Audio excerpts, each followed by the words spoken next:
नमस्कार, ओम साईराम. मी क्रांतीनाना मळेगावकर आणि माझ्यासोबत आहेत रेणुकाताई चलवादी, की ज्यांच्या माध्यमातून वेगवेगळ्या भागामध्ये आपण 10 आता 15 कार्यक्रम घेणार आहोत. तर त्यातला आजचा हा मला वाटतं 4था भाग आपण शूट करण्यासाठी गुरुद्वारा या भागामध्ये आलेलो आहे. आपण म्हणतो ना, हिंदू मुस्लिम सिख ईसाई हमें सब भाई भाई. तर मला आजचा नवल सांगतो, आजचा कार्यक्रम आपण जिथं शूट करणार आहोत, हळदी कुंकू समारंभ जिथं आपला होणार आहे आणि सुनबाई लय भारीचा भाग जिथं रंगणार आहे, ते माझ्या पाठीमागे चर्च पाहू शकता. पहिल्यांदा माझ्या जीवनामध्ये पण मला असा एक्सपिरियन्स मिळतोय की मी चर्चमध्ये हळदी कुंकाचा कार्यक्रम घेतो आणि हे घडवून आणण्याचा योग आला आहे रेणुकाताईंमुळे. त्यांचे मी मनापासून धन्यवाद करतो. आणि आपण वेळ न घालवता आजचा हा सुंदर असा कार्यक्रम आणि नवीन वेगळ्या पद्धतीनं साजरा करतोय चर्चमध्ये. या वेळ न घालवता कार्यक्रमासोबत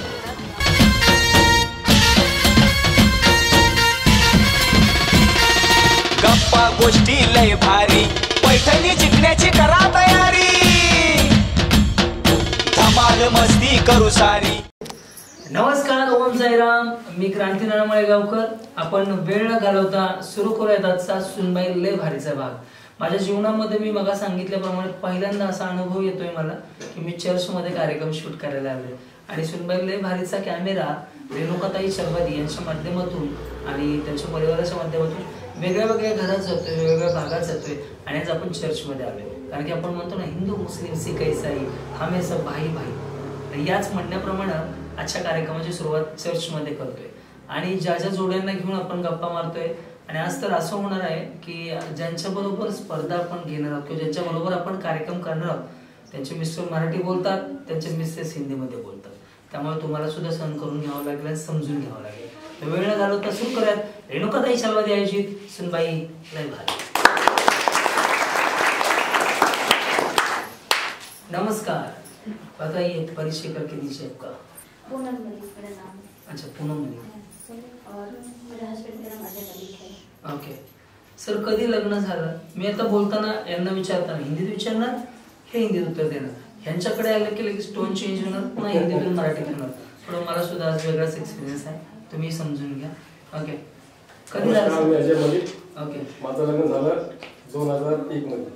2001. कसं लग्न? कसं अरेंज मॅरेज झालं, लव्ह मॅरेज झालं? अरेंज मॅरेज झाला आमचा. हा. आणि अरेंज मॅरेज झाल्यानंतर मग नाही का लव्ह झाला आमचा असं. हा जा, म्हणजे तुम्हाला लव्ह मॅरेज दोन्ही पण घ्यायचं का त्याच्यामध्ये? अरेंज मॅरेज होऊन लग्न झालं. कुठं झालं लग्न? आमचं बिहारमध्ये झालं. बिहारमध्ये? हो. आणि यांची ओळख म्हणजे स्थळ कुठं आलं? स्थळ म्हणजे यांच्याकडून कुठल्या आहेत बहिणी? हे बी बिहारचीच आहे. बिहारमध्ये प्रॉपर बिहारमध्ये कुठं गाव वगैरे काय असतं ना? पाटणाच्या पुढे आहे, जमालपूर म्हणून एक गाव आहे, छोटंसं गाव आहे. बरं. आणि ते म्हणजे एशियामध्ये जे आहे रेल्वेचा नाही का पूर्ण मोठा कारखाना आहे. अच्छा. गाव छोटं आहे पण रेल्वेचा कारखाना लई मोठा आहे तिथं एशियामध्ये. हो. बरं, ते जाऊ देत, आपण त्या कारखान्यात जाऊन येऊया. पुढचा प्रश्न असा होता, यांचं लग्न झालं पहिलं फिरायला कुठे गेलं त्यांच्यासोबत? आम्ही पहिल्यांदा इकडे गेलो होतो महाबळेश्वर. महाबळेश्वर. लग्न कुठं झालं? बिहारला झालं? बिहारला झालं. तिकडून आलो आम्ही इथं शिक्षण झाला आमचा. त्याच्यानंतर दुसऱ्या तिसऱ्या दिवशी आम्ही गेलो महाबळेश्वर. किती वर्षापासून महाराष्ट्रात राहता? जवळजवळ 40 वर्ष झाली. 40 वर्ष आहे. 1986 मध्ये आलो होतो आम्ही इकडे आलो होतो. आणि काय करता आपण? मी आता एअरफोर्स मध्ये कॅन्टीन मध्ये सर्व्हिस आहे. एअरफोर्स मध्ये. मॅडम? गृहिणी. मुलं वगैरे? हा, एक मुलगा आहे, एक मुलगी. मुलगा 11वीला आहे, मुलगी 9वीला आता सेंट्रल स्कूल मध्ये. काय सांगा तुमच्या जीवनातला एखादा असा आठवतो असा प्रसंग वगैरे काय सांगते? माझं नवीन लग्न झालेलं, आम्ही इकडे आलो. सगळ्यांचं नवीन नवीन असतं, पहिल्यांदाच असतं. लग्नानंतर म्हणजे नाही का 2-3 दिवस झाले होते, फिरून आलो होतो. आणि असं उन्हाळ्याचे दिवस होते. हो. तर असं नाही का आम्ही बाहेर झोपलो होतो कॉटबेट लावून. रात्री अचानक हिला घाबरायला लागली. ठीक आहे, मी म्हटलं काय झालं एवढी घाबरायला लागली, तिने हात बी धरलं माझा नाही का, थरथर कापायला लागली. मी म्हटलं काय झालं, काय बोललंच तयार नाही. समोर बघितलं तर दळावरती मांजर बसलेली होती. तिला काय वाटलं म्हातारी बसली आहे, त्याची मुलगा हरवती मला. मग भाभीची बिल्ली ऐसा करायची. मला म्हणते की मुलगा हरवतीये, ती बाई म्हातारी नाही का, आणि बघा तुम्ही म्हातारी कुठे दिसतीये. बघितलं ती मांजर आता काठी घेतली, जाऊन बघितलं समोर मांजर बसलेली आहे. रात्री घरच्या सर्वांना उठवलं, मी म्हणले बघा तुमची सुनबाई गेली जाते ती. तिला माझं सुद्धा तुम्ही महाराष्ट्रात कधी आले म्हणजे तुमचा परिवार 40 वर्षापासून महाराष्ट्रात आहे, तुमचे वडील वगैरे इकडे होते, ते कसं काय करायला? वडील आमचे पहिले इकडे टीडीवर आले होते, एअरफोर्स मध्ये असताना, फौज मध्ये असताना नाही का 77 मध्ये. आणि त्यांनी आम्हाला तिकडे सांगितलं होतं की पुन्हा शहर बहुत अच्छा आहे, आपलं वहाँ की वो सेटल होना चाहिए. आणि आम्हाला माहित नव्हतं की शेवटी आम्हाला इथंच यावं लागणार सेटल व्हायला. आणि 1980 मध्ये वडिलांचं हार्ट अटॅकने निधन झालं. त्याच्यानंतर मग एअरफोर्स मध्ये त्यांनी एवढे चांगले काम केले होते. किती होते ते म्हणजे तुमचं वय काय होतं? मी 7-8 वर्षाचा होतो त्याला. कोणी सांभाळलं तुम्हाला? काही होती आमच्या सोबत. ठीक आहे. मग आमचे जे अधिकारी होते ते काय म्हटले की त्यांना जर असं सोडलं आम्ही त्यांचं काही चांगलं होणार नाही, पोरं लागणार नाही. आणि 4 भाऊ 1 बहीण होती आमच्यासोबत. मग ते म्हटले की जोपर्यंत त्यांचा मुलगा थोरला मुलगा नोकरीला लागत नाही तोपर्यंत त्यांना एअरफोर्समध्येच ठेवायचं आपल्यासोबत. म्हणजे जिथे जिथे ती युनिट जाईल ना तिथे तिथे यांना घेऊन जायचं. वडिलांनी केलेल्या कामामुळे तुम्हाला बेनिफिट तसं ते हे झालं. मग इकडे आलो आम्ही, आमचं स्क्वॉड्रन पूर्ण मूव्ह झाला. पूर्ण बटालियन असायची ना, ती पूर्ण बटालियन इकडं पुण्यामध्ये सेट झाली. फायटर प्लेन असायची याच्यामध्ये, तर ते एक ठिकाणी स्ट्राईक राहत नाही. त्यांना फिरवलं 4-5 वर्षांनी 10 वर्षांनी. आम्ही सोबत इकडे आलो त्याच्या स्क्वॉड्रन सोबत. त्यानंतर थोरले भाऊ आमचे इथे नोकरी लागले. मग इथं आम्ही सेटल झालो, इथं जागा घेतली, घर बांधलं. आता आम्ही पुणेकर. आपण पाहू शकतो की माणूस महाराष्ट्राची माती अशी आहे. आपल्या महाराष्ट्राचा खूप मोठा इतिहास आहे. आपल्या महाराष्ट्रामध्ये अनेक जातीचे, अनेक धर्माचे, अनेक पंथाचे लोक राहतात. आणि आपण महाराष्ट्रातील माणसांचं आणि मराठी माणसाचं त्याचबरोबर महाराष्ट्रातील सर्वांचंच आणि महाराष्ट्राचं मन एवढं मोठं आहे की याच्यामध्ये येणारा प्रत्येक माणूस सामावून जातो. आणि ज्यावेळेस सामावून जात नाही तर त्याचबरोबर महाराष्ट्राची माती आपलं करून येते. तर या जोडीबरोबर गप्पा मारताना तोच आनंद जाणवतोय की आज ते शुद्ध मराठीमध्ये बोलतात आहेत आणि मराठी माणूस जसा बोलतो त्या पद्धतीनंच त्या लहजेमध्ये बोलतात आहेत. लग्नात काय आणखी कॉमेडी काय लग्नातलं? का लग्न केलेच कॉमेडी? लग्न केलंच तीच कॉमेडी आमची. तो ठीक आहे. वहिनीचा स्वभाव कसा आहे यांचा? खूप चांगला स्वभाव आहे आणि हेल्पिंग नेचर पहिल्यापासून. म्हणजे मलाच हेल्प नाही, जे मी शेजारी राहतात त्यांना मी काय समजा लागलं छोटं मोठं काय कुठलाही कार्यक्रम असला मग आम्ही तुमच्या शेजारी राहायला यायला पाहिजे, आम्हाला पण मदत होईल. भांडणं वगैरे कधी? भांडणं तर झालीच नाही. काय फक्त कधी म्हणजे काय होतं नेमकं? कशावर नव्हतं? गप्प बसा तुम्ही, काय तुम्हाला समजत नाही असं तसं काय बोलणार नाही का? मराठीमध्ये त्याला नाही तुम्ही एकदम मराठीमध्ये त्यांना गप्प बसा म्हणून नका. जो भी 2-4 वर्ड है मराठी में, मराठी में बात नहीं करते तब तक मैं आगे कुछ बोलूंगा नहीं. अभी मैंने हिंदी में बोला, मराठी में कुछ भी बोलो. कुछ भी बोलो. दूसरा गाली दे दो. कुछ तो आदमी जहाँ भी जाता है भले कुछ सीखे या ना सीखे पहले गाली जरूर सीखता है. हाँ, क्योंकि सुनने में मिलता ही है और सबसे आसान सीखने के लिए वही होता है. अच्छा, तो जो कुछ आए मराठी मध्ये मराठीतलं काही बोला. इकडे हा आणि कोणाच जायचं नाही का? आले इकडे जायचं तसंच झालंय. ते इकडे या म्हटले ते इकडे आले, ते इकडचे मग पिक्चरला वगैरे कधी गेलो ते फिरायला? खूप वेळा गेलो. कुठला चित्रपट पाहिला? नाही जास्त अर्जन थिएटर आपला ओपन थिएटर असायचा आमचा एअरफोर्स मधला नाही का, ओपन थिएटर खूप मस्त एक नंबर. सर जर मॅडमच्या वागण्यामध्ये किंवा डेलीच्या रूटमध्ये काय बदल काय करायला हवं असं वाटतंय? बदल मला फक्त एकच पाहिजे, ही जे म्हणजे छोट्या छोट्या गोष्टीमध्ये रागवती नाही का पोरांवरती, ते कमी करावं. रागवलं का तुम्हाला मारते होते का? मला मारत नाही, पोराला मारते. आणि पोरांची मला कंप्लेंट, मी ड्युटी मध्ये असतो, पप्पा मम्मी देखो चिल्ला रही है, पप्पा मम्मी देखो मम्मीने मेरे को मारा. पोरगी रडून सांगते मला फोनवरती. मग मी फोन लावतो, का मारते मला सांग ना. आणि मी किती वेळा बोललो की व्हिडिओ रेकॉर्डिंग करून ठेवायचं. ही काय मी ड्युटीवरून आलो ना तुमची पोरं ऐकत नाही असं तसं हे नाही का. मी म्हटलं मला काहीच बोलू नको, तुझ्याकडे मोबाईल आहे अँड्रॉइड, रेकॉर्डिंग करायची. ज्यावेळेस ते हे करतात ना मस्ती वगैरे करतात ना त्या टायमाला फक्त तू तुम्हें रिकॉर्डिंग करून ठेवा, सबूत के तौर सबूत के तौर पे मुझे दिखाओ बहुत से देखो इन बच्चों को। अच्छा क्या आप क्या चाहते हो सर में बदलाव? मैं यही चाहती हूँ, इनको जब भी कहीं बाहर जाते फोन करती फोन उठाते नहीं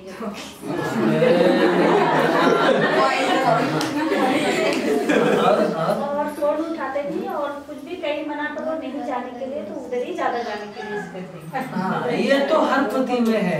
नहीं, हर पति में नहीं है, कहीं ऐसा ये पहले 2-4 पति का उनका भी ऐसा नहीं था, पहले 2-4 पति थे, बोल रहे ना क्योंकि हर पति क्योंकि हर पति में नहीं, हर पति का वही प्रॉब्लम है। हर बीवी में हर अपने पति को वही बोलती है क्या फोन नहीं उठाते, सामने वाला बंदा बाहर जाने का वक्त बिजी होता है, ऐसे भी हो सकता है ना। बिजी इतना ऐसा जगह पे जाते हैं, मुझे पता है कि फोन पे बिजी नहीं है तो उठाना चाहिए फोन नहीं। क्या बात है भाई, इनको क्या पता, मैं समझ में बता रही, इनको मैं शॉपिंग के लिए जा रहा हूँ या दोस्त से मिलने जा रहा हूँ, अब दोस्त के पास चला गया मैं, एक मान दोस्त आएगा मित्राकडे गेलो मी आता फिरायला, आपको समझ में आ रहा है ना जो बोल रही है? हाँ, क्या बोल रहे हैं अभी? वो मित्र के पास, दोस्त के पास जाते हैं, मित्र के पास जाते हैं। आणि ही लागली फोन करायला, आत्ता गेलो 5-10 मिनिटं झाले नाही, कुठे तुम्ही या लवकर, किती वाजता येणार, म्हणजे फिर इनका रुको थम, इनका जवाब क्या आता है फिर? आ रहा हूँ 5 मिनट में, आ रहा हूँ 5 मिनट में, ये 5 मिनट में आते हैं फिर 1 घंटे बाद। आप तो बोल रहे थे फोन नहीं उठाते, तो बोल रहे फोन उठाते 5 मिनट के बाद, फोन जाने के बाद में ही फोन आता है, और या तो मैसेज भेजना पड़ता है, अगर देख ले तो उठाए नहीं। मैसेज क्या करते हैं? इकडे या, इकडे या नहीं कि आप फोन उठाइए, या फिर हम दूसरे को कॉल से करेंगे तो उठाते। हे चुकीचं आहे, हे चुकीचं आहे। मला माहिती आहे ना, बायकोचा फोन आला, पोराचा फोन आला, कुठे तुम्ही, किती वेळ येणार, काय करताय, ठीक आहे। मग तुम्ही सगळं खरं सांगता, काय करताय मला नाही वाटत सांगते। सांगत नाही भाभी जी सही से बोलते हैं, जो कर रहे वहाँ पे जो गए, जो कुछ काम कर रहे हैं या किसी काम से सही से बताते हैं कि वहाँ पे बाहर जाते जो भी बात करते खुदा बात ये बताते, कुछ भी ऐसा बात है यार ऐसे हुआ, आज वैसे हुआ, बताते। शेअर करतो म्हणजे नाही का, म्हणजे शेअर करण्याची गोष्ट असेल तरच शेअर करणार। म्हणजे शेयर करण्यासारखी गोष्ट है। देखो साफ साफ बता रहे हैं कि मैं अगर बताने जैसा हो तो बताता हूँ, ऐसे नहीं बताता। ओके सर, तुम्हारा सांगना है कि जब मैं इनसे प्रॉमिस लेता हूँ कि जब भी बाहर जाओगे तब आपको हाँ कॉल रिसीव किया करो, ओके, क्योंकि उनको भी चिंता होती है। आणि आपको भी बताना है मुझे कि आप भी इनसे बच्चों से भी झगड़ा ना करें, बच्चों को भी मत मारो, और इनको तो मुझे तो मारा ही आहे। नमस्कार, तर पुन्हा एकदा सगळ्यांचं मनापासून सहर्ष स्वागत। आपण वेळ न घालवता दुसऱ्या परिवारासोबत गप्पा मारायला सुरुवात करतो। नमस्कार सर। नमस्कार, द्या ओळख करून। माझं नाव सॉलोमन सॅम्युएल पगारे, ओके आम्ही ख्रिश्चन फॅमिलीला बिलॉंग करतो। तिचं नाव डॉली सॉलोमन पगारे। ओके, तुम्ही पाहू शकता की या कार्यक्रमामधून प्रत्येक वेगवेगळ्या जाती समाजाचे आपण सगळे एकच आहोत, परंतु या कार्यक्रमातून एकतेचा संदेश देण्यासाठी खऱ्या अर्थानं रेणुकाताईंनी हा अट्टास घातलेला आहे। आणि एक गोष्ट खरी आहे की जो माणूस सुशिक्षित असतो त्याच माणसाला सगळ्या गोष्टी समजतात। अशा रेणुकाताईंनी खूप शिकलेल्या आहेत, त्यांना वाटलं की आपण प्रत्येक समाजाच्या, प्रत्येक जाती धर्माच्या सगळे आपले बांधवच आहेत, त्यांच्याशी वेगवेगळ्या याच्यामध्ये चर्चा करणार आहोत। आपण प्रत्येक समाजाच्या लोकांना भेटणार आहोत, त्यांच्या अडचणी जाणून घेणार आहोत, आणि त्याच माध्यमातून पुढे जात असताना आज ख्रिश्चन फॅमिली आहे, बिहारहून आता महाराष्ट्रात राहिला आहे, 40 वर्ष झालं तो परिवार महाराष्ट्रामध्ये राहतोय, त्यांच्याबरोबर आपण आता गप्पा मारतोय। या आता किती वर्ष झाले लग्नाला? 6 महिने झाले लग्नाला। फक्त 6 महिने? फक्त 6 महिने। लग्न कसं झालं? Love marriage, arrange marriage? हे पहिले लव्ह होतं, मग अरेंज मध्ये आम्ही सांगितलं घरी की लग्न करणार आहे। कुठे भेटले? मी हिला 2015 मध्ये तिच्या काउंटरवर भेटलेलो, लॅक्मीमध्ये काम करते मेकअप। हां, आणि ब्युटिशियन आहे। तर मी नवीन होतो पुण्यामध्ये त्या टायमाला, राहायला ॲक्च्युली मी जालन्याचा आहे, पण मी इकडे शिफ्ट झालेलो पुण्यामध्ये, मला इकडे काम लागलं। या कुठल्या कास्ट? ख्रिश्चन। ॲक्च्युली आमचं दोघांचं म्हणजे आम्ही हॉस्टेलमध्ये सोबत होतो लहानपणीपासून। आम्ही लॅक्मीच्या काउंटरला कधी भेटले? 2015 मध्ये। लहानपणापासून सोबत होतो। आपलं इन ऑर्बिट मॉल आहे ना, तिकडं आम्ही सहज म्हणजे मी गेलतो शॉपिंग करायला, तेव्हा हिला बघितलं तिकडं। म्हणजे इतक्या दिवस जुनी ओळख होती, पण भेटणं हे नव्हतं, काही नव्हतं। 2015 मध्ये भेटलो. त्यानंतर आमचं बोलणं सगळं बंद झालं. पहिली तुमची जुदाई झाली होती. हो. वेगळे झाले लहानपणी म्हणजे किती वर्षाचे असतात? त्या टायमाला 15-16 वर्षाची. हा 15-16 वर्षाचे असताना भेटले. त्यानंतर पुन्हा डायरेक्टली किती वर्षांनी भेटले? 10 वर्षानंतर. 10 वर्षांनी. ओळखलं एकमेकांना? हो ओळखलं. बघितलं. मग त्यानंतर कुठलं गाणं असेल? नाही गाणं बिणं आठवत नाही. Just as a friend. असं काही नव्हतं. Just as a friend. आणि मग तिला बोललो की कसं चाललंय घरचं, काय कंडिशन आहे, काय नाही. ती म्हणजे सगळं व्यवस्थित आहे, सगळं हे असं तसं. ते बोलणं झाल्यानंतर मग आम्ही गेलो. मग त्यानंतर भेटलोच नाही. 2015 पासून नंतर कधी भेटलोच नाही. मग मध्ये लॉकडाऊन झाला चालू आणि आई वडील पण बोलत होते आता वय झालंय, लग्न करणार आहे का नाही. माझं 35 इयर्स. हां नाही 35 इयर्स आहे मी आता सध्या. पोरगी बघणं चालू होतं नाही काय. ठीक आहे बघू काहीतरी करू. मग सर तिला मेसेज केला व्हॉट्सअपवर. नाही डॉली लग्न करणार का मस्त सांगते. डायरेक्ट मेसेज होता. हा ती बोलली करायचंच आहे ना, घरी येऊन बोल, मग पुढचं बघू म्हणजे काय करायचं काय नाही. मग घरी येऊन बोललो तर मग सगळे ओके होते तसं. तुमची पण ओके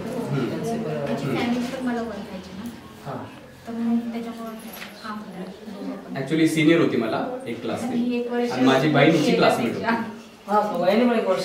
1 वर्ष. मग पहिलं तुम्ही आधी जळगावला राहिले होते का? जालना. हा जालन्यामध्ये एका स्कूलला पण एका स्कूलला होते. आम्ही नाशिकला होतो शिकायला. लासलगाव म्हणून आहे. महाराष्ट्र फिरून आले का लासलगाव? हा. मग त्यानंतर फॅमिली ओके होती तर मग ठीक आहे. लॉकडाऊन मध्येच लग्न केलं. इकडंच या चर्च. या चर्च. हो काय या चर्च मध्ये याचं लग्न झालं. या चर्च मध्ये आपण त्यांचा कार्यक्रम साजरा करतो. मग लग्न झालं फिरायला कुठे गेले? राजस्थानला गेलो. मग लॉकडाऊन मध्ये कसं राहायचं? फ्लाईटनी गेलेलो. म्हणजे लॉकडाऊन संपलेलं. जुलैमध्ये लग्न केलं. जून मध्ये तर लॉकडाऊन संपलेलं. जुलै 12ला हे झालं तर बहीण बोलली आता काही दिवस तुमच्यासाठी थोडं चेंज म्हणून माझ्याकडे येऊन. मग आम्ही 2-3 महिने तिकडे गेल्याचा काय प्रसंग आठवतो? तिकडे गेल्याचं एकच प्रसंग आठवतो. रात्रीचे 3 वाजलेले आणि जे रूम आम्ही केलेलं म्हणजे लॉकडाऊन मध्ये क्वारंटाईन मध्ये ठेवलेलं आम्हाला वेगळं ठेवलेलं की तुम्ही इकडे भेटू नाही शकत तुमच्या फॅमिली मेंबर. तर त्यांनी अशी सुविधा केलेली तिकडं की ते वॉशरूम 3rd फ्लोअरला होतं टेरेसवर आणि खाली तुम्हाला असं म्हणजे पायऱ्यांनी जाणार. लिफ्ट नव्हती तिकडं. तर संध्याकाळचा टाइम होता आणि तिथं कसं पाऊस कधी पण येतो जातो. हा 10-15 मिनिटं येईल मग वापिस ड्राय होऊन जाईल पुरं. ते 10-15 मिनिटं जे पाऊस पडतो सगळं असं सँड निघती बाहेर अशी टेरेसवरची.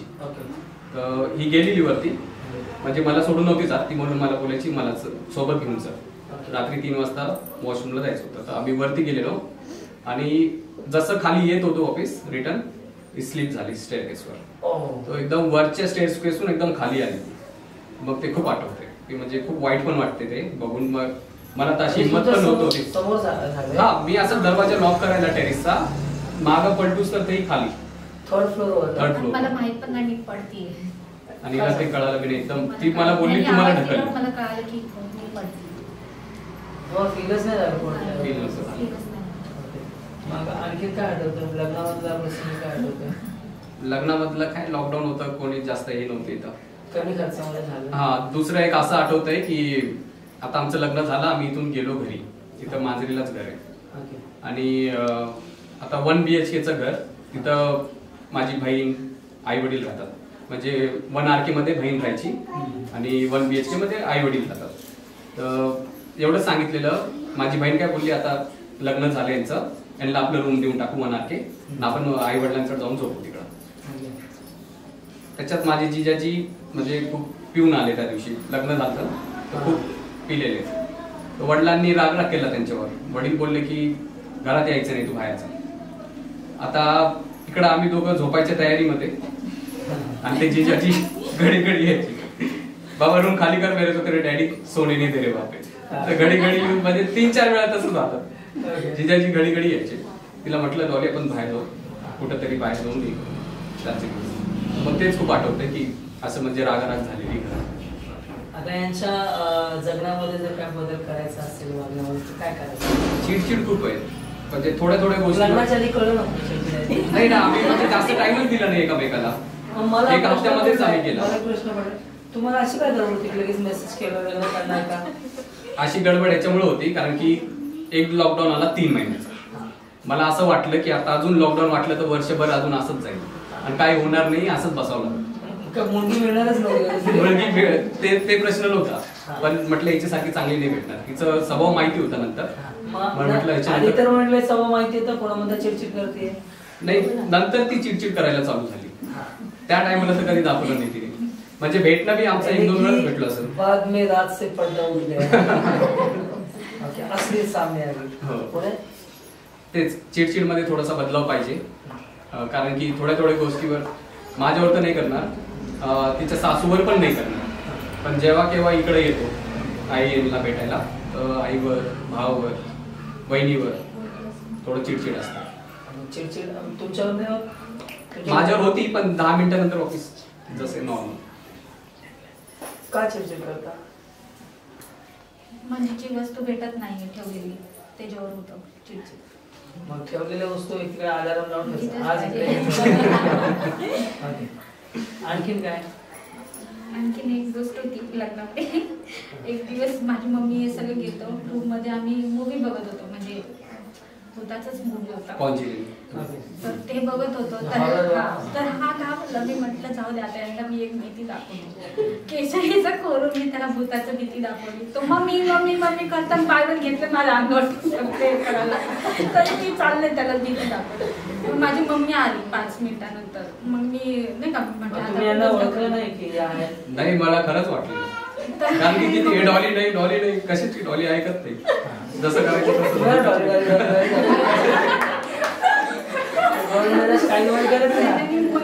मम्मीला असं घाबरवती, असं मम्मी म्हणते असं काय करते तू, काही तुला काय करायचंच लागलं का? म्हटलं नाही, मी असंच मस्करी करत. तुम्ही करायला पाहिजे बरोबर जागेवरती आले असते का? तुम्ही असे केस वगैरे असे सिंग केले, डोळे पुरे एकदम पांढरे केलेले आणि केस एकदम असे पुढे टाकले. संध्याकाळी? हा, संध्याकाळच्या टाइमला 7च्या टाइम. मग बायबल टाकून थंड झाले का? काही नाही, अजून जास्त करत होती. सगळं जाऊ अंगामध्ये आलं. तुम्ही चिडचिड करू नका. आज तेवढं या आपण चर्चमध्ये बसलोय, थोडं प्रॉमिस करा की कोणाशी चिडचिड करणार नाही मी. ओके, आणि तुम्ही सांगा त्यांच्यामध्ये काय बदल करायचं? त्याच्यामध्ये एकच आहे की झोपतो खूप वेळ आणि उठवतो थांब 5 मिनिटं थांब 5 मिनिटं थांब. टाइमचं टाइम टेबल नाही की हे टायमाला जायचं इकडे तिकडे, तर ते नाही.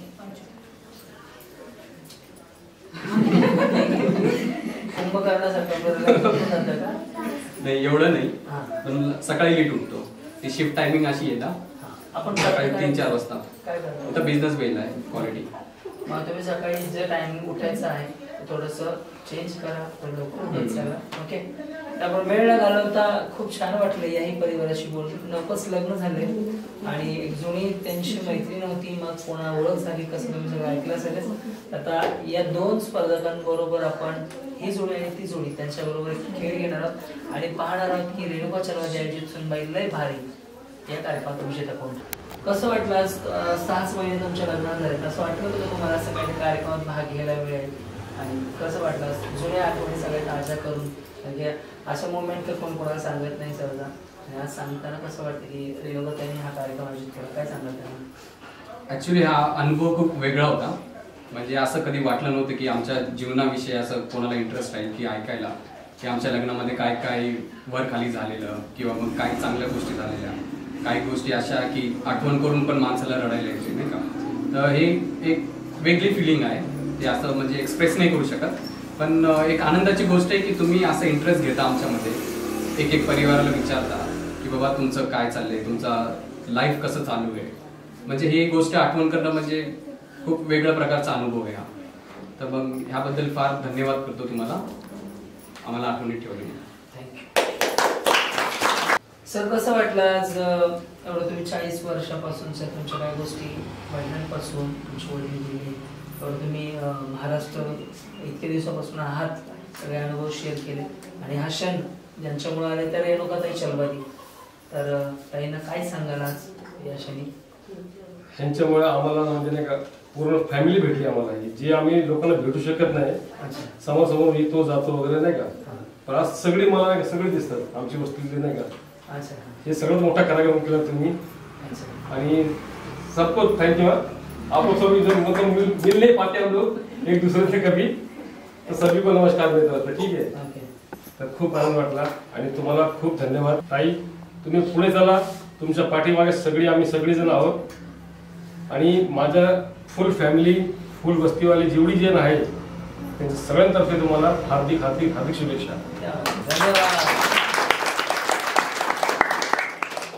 तर वेळ न घालवता आपण सुरू करूयात या 2 जोड्यांमधली स्पर्धा आणि स्पर्धेत पाहूयात की रेणुकाताई चलवादी यांच्या वतीनं मानाची पैठणी कोणाला मिळते.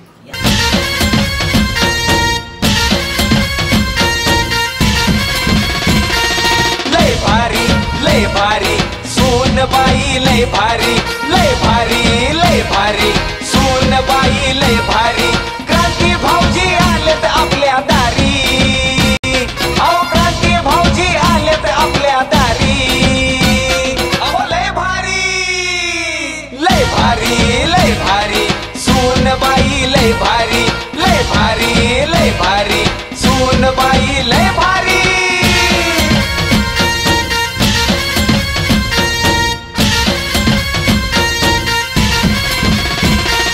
गप्पा गोष्टी लय भारी पैठणी जिंकण्याची करा तयारी.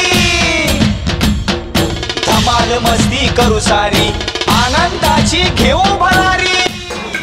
आणि तुम्ही पाहू शकता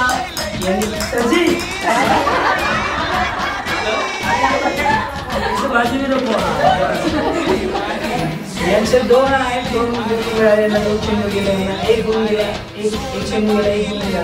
तुमच्या समोर दिसायला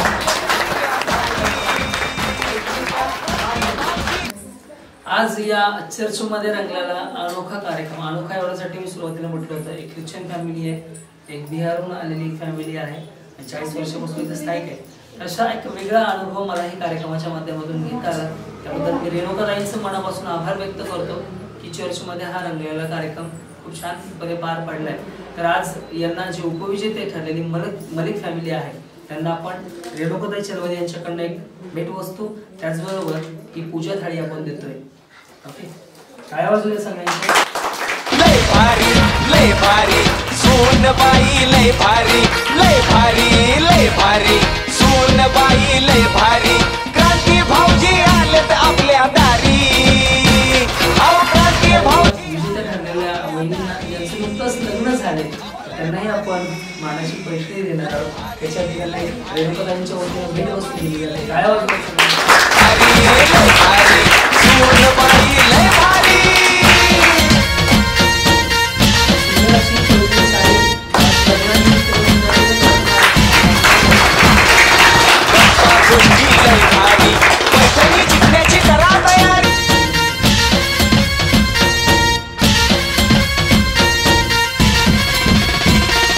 गप्पा गोष्टी लय भारी पैठणी जिंकण्याची करा तयारी. धमाल मस्ती करू सारी आनंदाची घेऊ भरारी. लय लय लय लय लय भारी सुनबाई लय भारी लय भारी लय भारी सोनबाई लय भारी लय भारी लय भारी सोनबाई लय भारी. क्रांती भाऊजी आलेत आपल्या दारी, अहो क्रांती भाऊजी आलेत आपल्या दारी. अहो लय भारी लय भारी लय भारी सोनबाई लय भारी लय भारी लय भारी सोनबाई लय भारी. लय लय लय लय लय भारी सुनबाई लय भारी. आज का ये प्रोग्राम मैं हिंदी में बात करूँ क्योंकि यहाँ पे सबसे ज़्यादा हमारे सारे डिफेंस के लोग रहते हैं जो रिटायर्ड है और जो सर्विस में है, तो इसलिए मैं हिंदी में ही बात करूँगी आज. पहली बात तो आज का प्रोग्राम हम गुरुद्वारा में ले रहे हैं. गुरुद्वारा मतलब एक मिनी भारत है जहाँ पे सब समाज के लोग एक साथ रहते हैं. आज देख सकते हैं हल्दी कुमकुम के इसमें यहाँ पे एक क्रिश्चियन फैमिली है, यहाँ से बिहार से आई हुई एक फैमिली है, वहाँ पे एक मेरी मुस्लिम आंटी बैठी है। और ये प्रोग्राम हल्दी कुमकुम का एक हिंदू प्रोग्राम बोलते हैं, जहाँ पे सभी औरतों को हल्दी कुमकुम दिया जाता है। हल्दी कुमकुम ये सिर्फ एक हिंदू रीति रिवाज नहीं है, मेरा माना गया तो सारे ही धर्म में हल्दी कुमकुम को बहुत मान देते हैं। अपन जहाँ पे सारी औरतों को हल्दी कुमकुम लगाया जाता है, ये औरतों का मान रहता है हल्दी कुमकुम लगाना। जो मैरिड है अनमैरिड है उनके लिए भी ये शुभ माना गया है। तो इसलिए मैंने बोला मेरे पिताजी से कि डैडी अपन एक प्रोग्राम एक चर्च में लेंगे और गुरुद्वारा में ले रहे जहाँ पे सारे डिफेंस के लोग रहते हैं, तो मैं चाहती हूँ एक चर्च में ही हो जाए। तो मैंने सिर्फ बोला आंटी को कि मेरे को आंटी चर्च में ही लेना है, तो आप मेरे को प्लीज अरेंज करके दीजिए। तो आज चर्च के अंदर मेरा ये प्रोग्राम हुआ, मुझे बहुत अच्छा लगा। आप लोगों ने मेरे डैडी को 2000 में एज अ कॉर्पोरेटर बोल के यहाँ पे एक नगर सेवक थे आप लोगों के लिए, एक 5 साल का उन्हें टर्म किया। उसके बाद आप लोगों ने मेरे डैडी जब एमएलए के लिए खड़े थे बीएसपी से, तभी सबसे ज्यादा वोट मेरे डैडी को यहाँ से मिला था गुरुद्वारा में। मुझे अभी भी याद है 400 का लीड था सिर्फ गुरुद्वारा के यहाँ से, बाकी जगह से 400 का आंकड़ा किसी ने नहीं दिया था, बट सबसे ज्यादा आंकड़ा गुरुद्वारा से मिला। तो गुरुद्वारा को मेरे फैमिली से इतना काफी ज्यादा लगाव है। गुरुद्वारा बोले तो मीन्स हम लोग को सबसे ज्यादा चाहने वाले लोग हैं। तो मैंने डैडी को वही बोला कि हम प्रोग्राम तो यहाँ पे लेना ही है। मैं यहाँ पे आती नहीं हूँ क्योंकि ये ज्यादा थोड़ा सा मुझे दूसरी तरफ गिर जाता है, मेरे उस तरफ ही ज्यादा प्रोग्राम होते हैं हमारे विद्यानगर में उगरे। तो मैंने बोला कि नहीं, इस बार मुझे उनकी याद करनी जरूरी है। मैं भले ही यहाँ पे मैं एक इलेक्शन ना हो या कुछ सामाजिक सोशल एक्टिविटीज मैंने लिया नहीं है, बट तभी भी मैं हल्दी कुमकुम का प्रोग्राम तो मैं जरूर लेना चाहूंगी इनके साथ, क्योंकि ये मेरे ही ऐसे लोग हैं जो सिर्फ डिफेंस में काम करते हैं और भारत को सिक्योरिटी देने का काम करते हैं। आज मैं से पुणे में जन्मी हूँ, जहाँ पे तीनों फोर्सेस है, एयरफोर्स है, नेवी का एनडीए यहाँ पे एक है और आर्मी भी यूनिट है। पुणे एक ऐसा शहर है जहाँ पे डिफेंस की तीनों चीज यहाँ पे, तीनों विंग यहाँ पे है। तो मैं तो खुद को बहुत खुशनसीब समझती हूँ कि मैं पुणे के पावन भूमि में जन्मी हूँ और ऐसे लोगों के बीच में रही हूँ कि जहाँ पे एक सारे लोग एक भारतीय है बोल के जानते हैं, कोई जात पात वगैरह भेदभाव नहीं रहता है, सब अपने को भारतीय बोल के चलते हैं। ऐसा गुरुद्वारा है और इसलिए मैंने इसको बोला कि ये मिनी भारत है, हमारा मिनी इंडिया है, जहाँ पे सभी लोग इकट्ठे रहते हैं। आज देखने को भी मुझे बहुत अच्छा लगा। मैं कर रही हूँ प्रोग्राम एक चर्च में, एक क्रिश्चियन फैमिली है और एक हिंदू फैमिली ने मिलकर ये प्रोग्राम इतने अच्छी तरह से लिया। अंकल आप सच बोले कि आज आपने पहली बार सबको एक साथ मिले हुए 40 साल यहाँ पे रहने के बाद भी। मैं तो अभी 30 साल से यहाँ पे रह रही हूँ, तो इन सब से मेरा कभी मुलाकात नहीं हुआ, मेरे पिताजी की ही मुलाकात होती है, मेरी पहली मुलाकात थी और आपने इतनी अच्छी तरह से इन सब से मुलाकात करवा के दी, इसके लिए मैं तहे दिल से आपके शुक्रिया अदा करती हूँ।